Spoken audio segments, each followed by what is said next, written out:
taon na. Malapit na po ang June 12. At inaasahan po namin na kami mga magsasaka na nagnanaknak sa kahirapan sa kanayunan ay makakalaya na sa kahirapan. Pagkatapos na kami mabigyan ng lupa.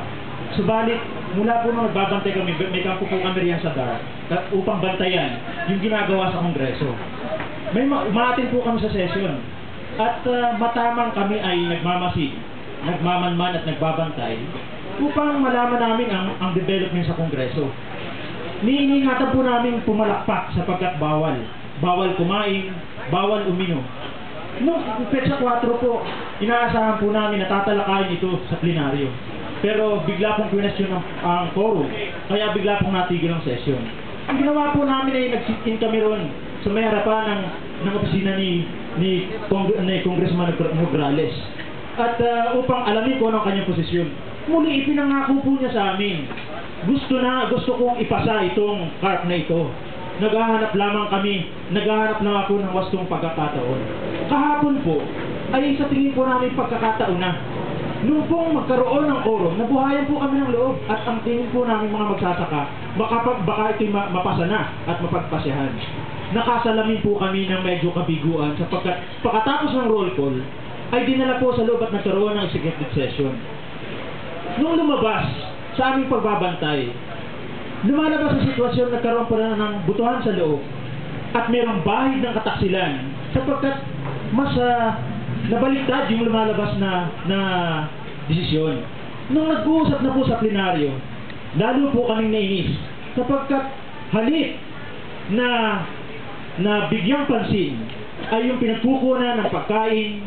At ito ang dahilan kung bakit tayo nagkakaroon ng krisis sa bigas, krisis sa pagkain. At kapag mayroong lupa ang mga magsasaka, hindi na sila kinakailangan pumunta pa sa lungsod at magtrabaho. Meron silang sariling trabaho doon at mapapakain ng maayos ang kanyang pamilya. Pero hindi po ito binigyan pansin kahapon. At kaya po ako tumalon doon sa baba. Nanguna po ako sa pagtalon. Sapagkat narinig kong nagsasayang lang tayo ng oras sa pagtalakay ng reformang panakahan. Doon po ay sumukdol na ang aming damdamin. At puno na po ang salo para sa amin. Kalabisan na po yun sa mga magsasaka. Sila po ay binoto namin para ipagtanggol ang karapatan ng mga magsasaka at inaasahan namin guguhit ng isang batas para sa katarungang panlipunan, subalit kahapon po, lumabis po ang aming kabiguan. Kaya po hindi po namin sinasadya.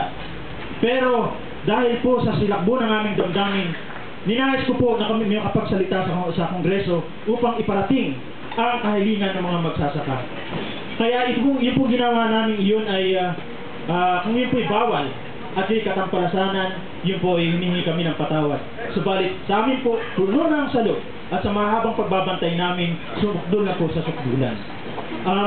Kung yun po'y paniningil ngayong mga darating na araw at inaasahan po namin na muli pang iikting ito, marami pa pong dadalhin po namin ito sa kalye at ang bawat dugong papatak ng mga magsasakang pinapatay ng dahil sa reformang panakahan ayun po ay alay sa bayan at dapat panagutan ng mga kongresistang ito na hindi nagpapasa ng maayos na batas para sa mga magsasaka. Yun lang po at magandang umaga.